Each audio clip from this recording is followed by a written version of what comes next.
Bonsoir et bienvenue dans cette nouvelle édition d'Info Soirée. Voici le sommaire. Fin du lockdown dans une semaine, le Premier ministre annonce la réouverture des activités qui étaient interdites dans l'île. Les lieux de culte s'ouvriront avec 50 personnes, idem pour les mariages et funérailles. Restaurants et salles de gym aussi vont rouvrir, la plage accessible pour la marche et la natation, mais pas de pique-nique. On fait le point sur les activités qui reprennent le 1er juillet et ceux qui resteront interdites dans un instant. Un adulte sur 2 déjà vacciné, le 500 millième vaccin administré aujourd'hui. Le Premier ministre l'a dit ce soir, il s'est réjoui que les Mauriciens se sont vaccinés, mais une révision du protocole sera envisagée quand nous aurons atteint 60% d'immunité avec la deuxième dose de vaccin. Aussi à la une ce soir, 4 suspects arrêtés après le vol d'un revolver, des munitions et une somme de 100 000 roupies dans une compagnie à Trou-Fanfaron. Il s'agit d'habitants de Pointe-aux-Sables et de Baie-du-Tombeau. La police a objecté à leur remise en liberté conditionnelle.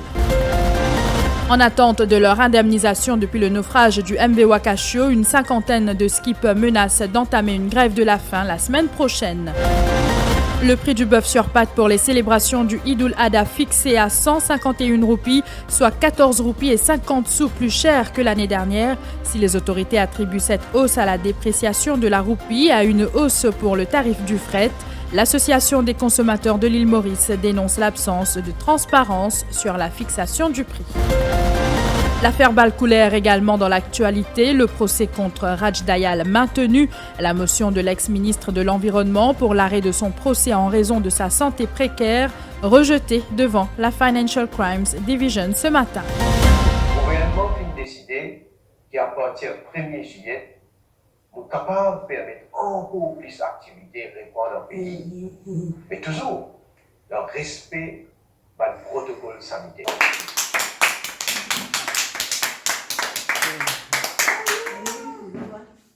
Un gymnase et salle de sport capable de réouvrir et la place pour réouvrir pour une activité. Instantané du moment de l'annonce du Premier ministre ce soir, plus qu'une semaine avant la 3e phase de déconfinement. Vous êtes nombreux à attendre ce moment. À partir du 1er juillet prochain, plusieurs activités économiques et loisirs pourront reprendre leur cours. Annonce de Pravin Jugnut dans un message à la nation en ce début de soirée. Après plus de 4 mois, l'accès aux restaurants, lieux de culte et salles de gym seront autorisés. Pas de pique-nique sur les plages, vous pourrez vous rendre uniquement pour la marche ou la natation, les mariages et les funérailles avec 50 personnes seulement. Les mesures sanitaires devront être respectées. À partir du 1er juillet, un rassemblement pour permettre jusqu'à 50 personnes. Un restaurant, fast food et food courts pour capable recommencer le travail. Un lieu de culte et activités socioculturelles pour capable réouvrir et coopérer avec un maximum de 50 personnes. L'enterrement et le mariage, vous capable faire avec un maximum de 50 personnes.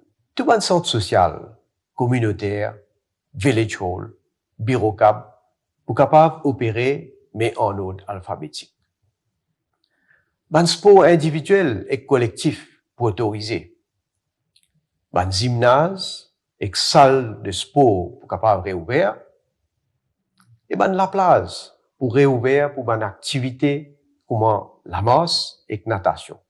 Mais pique-nique, pas pour autoriser pour le moment.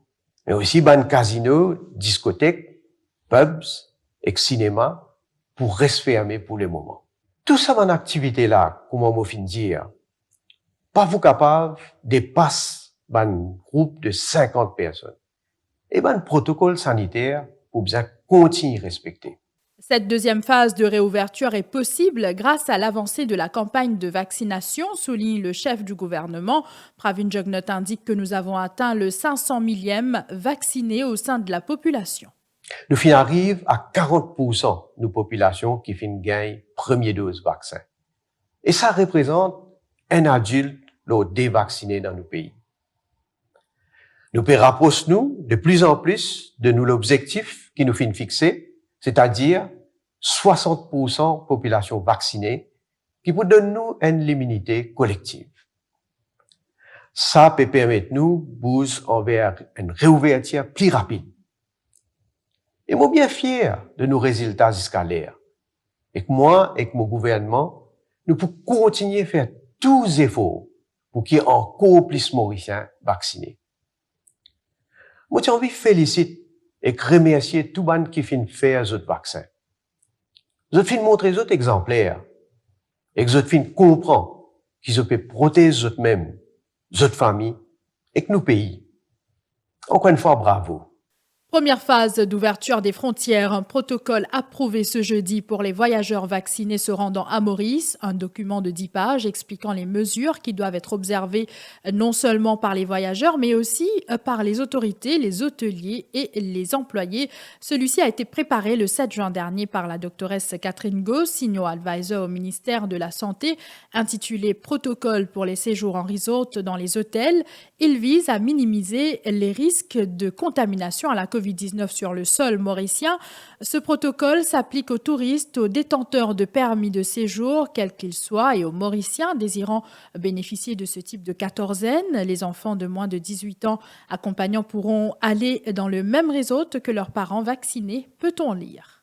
Pendant ce temps, 3 nouveaux cas positifs à la COVID-19 recensés à l'Isolation Ward de l'hôpital Brown-Séquard hier soir. Il s'agit de 2 patients et un membre du personnel, portant ainsi à 4 le nombre de contaminations enregistrées à l'hôpital psychiatrique depuis le début de cette semaine. Vous le savez, 2 salles ont été converties en salles d'isolation après qu'un infirmier a été testé positif et une dizaine de personnels soignants ont été placés en quarantaine et un 4e cas détecté ce matin. Il s'agit d'une patiente admise à l'Isolation Ward de l'hôpital du Nord dont le lien épidémiologique a déjà été établi. La police était à leur trousse depuis le 2 juin dernier après le vol d'un revolver, des munitions et une somme de 100 000 roupies dans une compagnie à Trou-Fanfaron. Les 4 suspects ont été arrêtés hier. Il s'agit d'habitants de Pointe-aux-Sables et de Baie-du-Tombeau. Les suspects ont conduit les enquêteurs de la CID de Port-Louis-Sud dans une maison à Bambou où l'arme à feu et les munitions avaient été dissimulées. Ils ont été traduits en cour de Port-Louis ce matin sous une accusation provisoire de vol et la police a objecté à leur remise en liberté conditionnelle. Aussi à la une ce soir, une cinquantaine de skippers brandissent la menace d'une grève de la faim à partir de la semaine prochaine. Presque un an après le naufrage du MV Wakacho sur les récifs de Pointe-Desny, ils affirment n'avoir pas été indemnisés jusqu'ici. Une distinction est souvent faite entre les travailleurs de la mer, notamment les pêcheurs, baignants et ceux opérant dans l'industrie du tourisme, déplore le porte-parole des skippers, Jean-Alain Fanchette. Avec tous les passés qui nous gagnent confinement et qu'après Wakacho, vu qu'ils nous domaine et nous travail skipper, qui ça même nos professions et ça même nos revenus. Donc nous sentons nous fin délaissés parce que tout ce moment-là nous pas fin tous du tout. Et là certains skippers fin gagner, mais il y a certains skippers qui pas fin gagner du tout. Au côté touriste nous fin amène beaucoup l'argent, pour 60 des milliards fin amène. Mais moi pensez aujourd'hui si besoin donner un petit bout de pain, moi dire gouvernement ressaisir, capable de causer nous guetter de la table et résoudre ça un problème. Si nous résoudre le problème, nous ne pouvons rien compte, nous pas besoin de ce cas-là. Mais sinon, nous pouvons continuer et nous pouvons même faire ça à une internationale pour que les Japonais, tout du monde restent trouvés dans le monde entier qui m'a fin traite nous. Mais là, voilà jusqu'à me donner mon âme. Sollicité, le directeur de la Tourism Authority, Lindsay Morvan, indique qu'une double vérification est faite avant d'effectuer ces paiements, l'une au niveau de la déclaration des propriétaires de bateaux de plaisance et l'autre auprès de la MRA et de la NPF pour s'assurer que ces personnes sont en règle. Ce qui est arrivé, c'est qu'il y a un skipper qui n'a enregistré, qui est une propriétaire bateau, une déclare comme un skipper travaille le bateau. Ça m'a dit là, un propriétaire n'a pas la liste. Nous vérifions avec NPF, nous vérifions avec MRE, qui ça m'a dit là, je te payé pour ce employé là, je employé pour eux, c'était directement, pas directement, mais confirmé par un document qui nous soumettent. Et nous disons, qui considérait qui est un propriétaire bateau, fait flouer les autres, pas filmer les autres là-dedans, au lieu de mettre les autres, ils mettent le dimoun, nous disons, elle fait un affidavit qui nous travaille le tel bateau et qui éventuellement, c'est nous qui travaillons sur ce bateau-là, pas Michel X, pas Michel Y. Là, il faut nous faire l'enquête pour que c'est pas vraiment sa propriété bateau-là. Ça nous donne vrai nom, la liste des bandits qui travaillent sur ce bateau. L'affaire Balcoulaire également dans l'actualité, le procès contre Raj Dayal maintenu. L'ex-ministre de l'Environnement a essuyé un revers devant la Financial Crimes Division ce matin. Les magistrates Nadia Dehou et Nalini Senivrayor Kunden ont rejeté sa motion d'arrêt de procès. La défense avait fait état, entre autres, de la santé précaire de Raj Dayal. Ariane Lefort avec les commentaires de Ruth Radjessar. Dans sa motion d'arrêt de procès, la défense avait évoqué un abus de procédure. Elle avait soutenu que Raj Dayal ne bénéficiera pas d'un procès équitable. La défense avait avancé que le procès de l'ex-ministre avait dû recommencer à maintes reprises et avait également fait état de la santé précaire de Raj Dayal. Les avocats de l'ex-ministre ont aussi expliqué que ce procès devant la Financial Crimes Division lui portera d'énormes préjudices. Les magistrats ont conclu que la défense n'a pas avancé de preuves concrètes pouvant établir que ce procès porte préjudice à Raj Dayal. Pour rappel, Raj Dayal est poursuivi par la commission anticorruption sous une accusation de bribery by public official. Il plaide non coupable. Selon l'acte d'accusation, l'ex-ministre de l'Environnement aurait sollicité une contribution de la part de l'homme d'affaires Patrick Soubani pour les activités dans sa circonscription en marge de la fête Holi. En échange, Patrick Soubani obtiendrait un permis Environmental Impact Assessment pour un projet de morcellement résidentiel à Gros Caillou. Le délit remonte au 22 mars 2016. La suite de ce journal après la pause.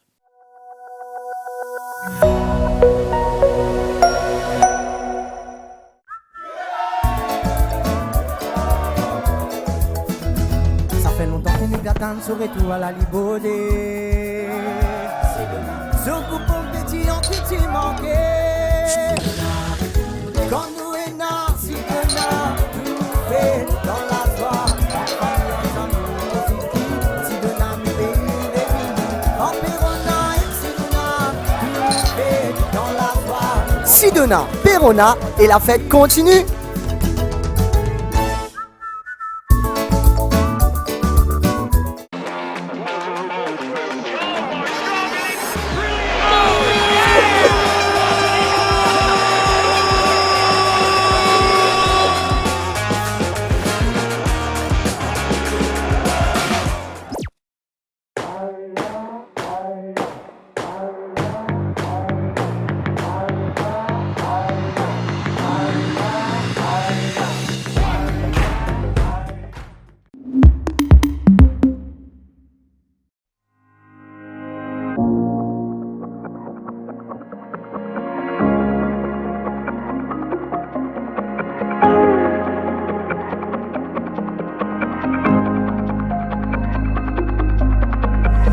Amrize, sparkle your lifestyle.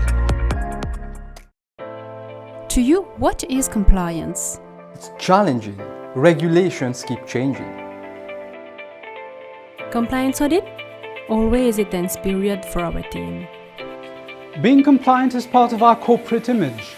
This is why people trust us. Professional support and training would be of great help.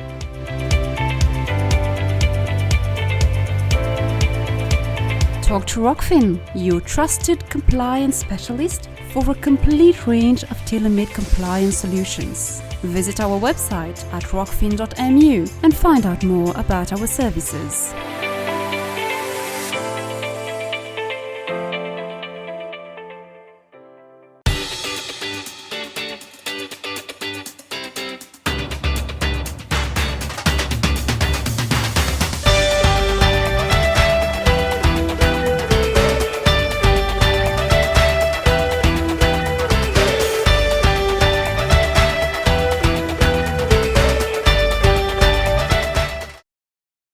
Galaxy. Upgrade your lifestyle. vocation, offrir un service client de classe mondiale pour relancer le tourisme. Ma vocation, bâtir les plus beaux édifices de l'île Maurice moderne. Ma vocation, conquérir les plus grands marchés à Maurice et au-delà des frontières avec des produits de qualité. Ma vocation, c'est mettre tout mon savoir-faire dans la réussite de mon entreprise. Vivez votre vocation sans détour et faites confiance à Juristax pour le reste. Notre vocation, doter votre entreprise d'un encadrement professionnel et efficace avec nos services de comptabilité et de gestion de paye. Juristax, let's grow together.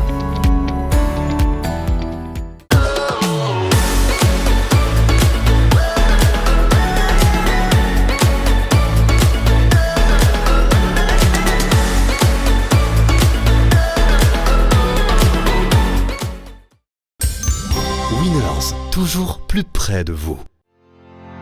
KIC Advisory Services is a client-centric boutique advisory firm servicing clients across Africa, India, Dubai and Mauritius for a large number of industries. Our services: valuation, M&A advisory, fundraising, business restructuring and strategy. Visit kicadvisory.com for more details. KIC Advisory Services, focusing on corporate finance. KIC Advisory Services, focusing on corporate finance. Visit kicadvisory.com for more details.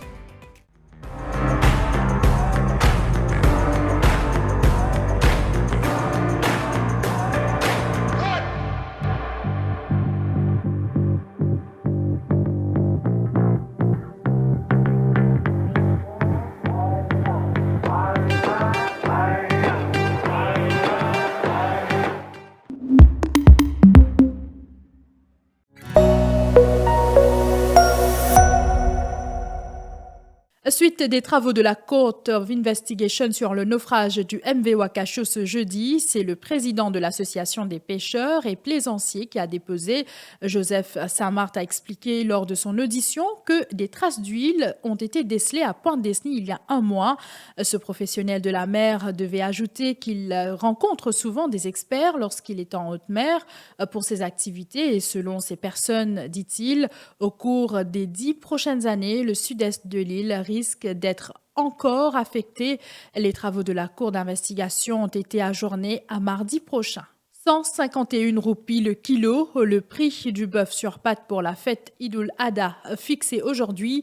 En 2020, il était à 136 roupies et 50 sous le kilo, ce qui représente une hausse de 14 roupies et 50 sous comparé à l'année dernière. Une décision prise par les autorités après une rencontre avec les 2 importateurs de bétail ce matin. Une réunion présidée par le vice-premier ministre Anwar Osnou en présence de plusieurs autres ministres. Cette hausse est attribuée à la dépréciation de la roupie et aussi une hausse pour le tarif du fret. Toutefois, pour l'Association des consommateurs de l'île Maurice, il y a un manque de transparence pour la fixation du prix. Son secrétaire général, Jayan Chelum, réclame que le processus soit rendu public. Le bien aussi, peut-être, il y a un représentant de l'association de consommateurs dans sa comité qui siège là. On peut déplorer que peut-être il y a un manque de transparence, peut-être, et à cause de ça qu'il demande peut-être il a calcul là, et ça nous pourra donner plus confiance à du monde, et aussi pour nous connaître par rapport à Manfred et par rapport à taux de dollars, etc. Et tout ça, il prend en considération. Donc là, sur l'impact sur le prix. De son côté, le Mauritius Sugar Syndicate a pour objectif d'exporter 155 000 tonnes de sucres spéciaux en 2021. Il veut accroître la vente et atteindre 180 000 tonnes d'ici 4 ans, annonce de Devesh Dukira, CEO du Mauritius Sugar Syndicate, qui a lancé son nouveau label, logo et site web ce matin. Cela s'inscrit dans la démarche de repositionner les 18 variétés de sucres spéciaux mauriciens sur le marché international face à la concurrence déloyale, mais aussi sur le marché local. On parle de naturalité, on parle du wholesome, on parle au niveau de la santé, ainsi de suite, le One Stop Shop. Alors, c'est pour renforcer un peu l'identité du sucre de Maurice, des sucres spéciaux de Maurice. Comme on le dit, premier objectif pour défendre notre position sur les marchés contre la concurrence. Et puis, deuxièmement, également, les nouveaux marchés qu'on train de promouvoir les sucres spéciaux, notamment, vous êtes au courant, peut-être il y a Césarco avec l'Inde et la Chine qui ont eu des provisions pour les sucres spéciaux de Maurice. On aura accès préférentiel. Et alors, on va là-bas également avec ce label, cette identité pour le sucre de Maurice, pour être, pour être plus secure, pour essayer de, en même temps, vous fidéliser les clients, vous essayez de voir quelque chose à long terme. Mathieu Dacruz, jeune Mauricien de 17 ans, élève au collège du Saint-Esprit, participera au sommet Youth for Climate qui se tiendra à Milan, en Italie, en septembre prochain. Ce sera une occasion de montrer l'intérêt de la jeunesse mauricienne dans la lutte contre le réchauffement climatique, affirme Mathieu Dacruz. Un enjeu international, cet étudiant entend s'exprimer sur les problèmes de notre île, un petit État insulaire. J'ai été sélectionné pour représenter la République de Maurice aux Nations Unies pour le Youth for Climate Summit qui aura lieu en septembre à Milan. Le sommet réunira des jeunes de tous les pays du UNFCCC pour trouver des solutions face à la crise climatique. Nous rédigerons ensuite une résolution qui sera soumise aux ministres présents au pré-COP26 et au COP26. C'est donc dans cette optique que je m'engage à rencontrer la population mauricienne afin de mieux vous représenter. Je travaillerai sur les thèmes suivants: International Action, National Climate Action, Nature-Based Solutions, Education and Climate et Ecotourism. Pour suivre l'évolution de mon travail, suivez-moi sur les réseaux sociaux où vous pouvez aussi me faire des propositions.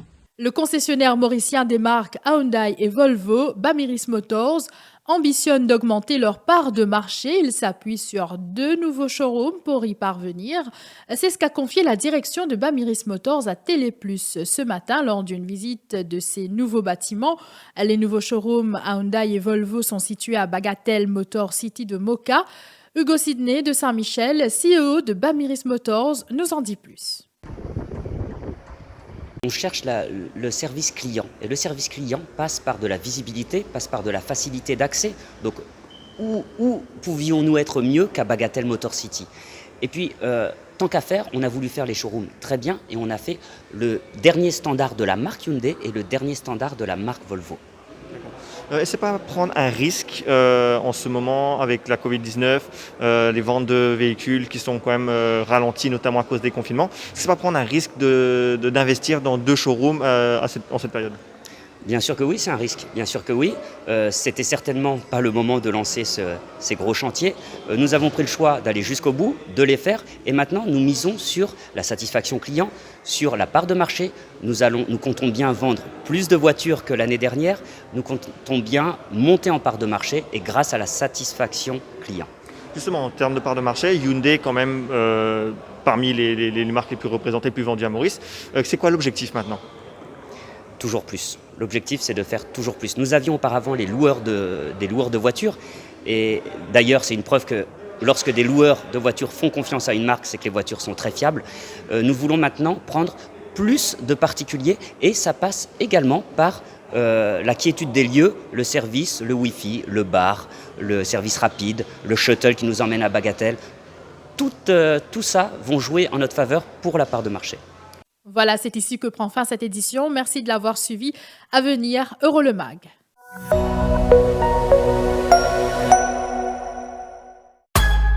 Mais qui sont aïe aïe aïe. T'es pas capable de salter l'eau la rue. Dis-moi pour qu'on joue. Protège l'environnement. Dénonce à mon camarade. Aïe aïe aïe. Vous êtes salté l'eau la rue. Dis-moi Nico. Vous êtes salté l'eau terrain vague.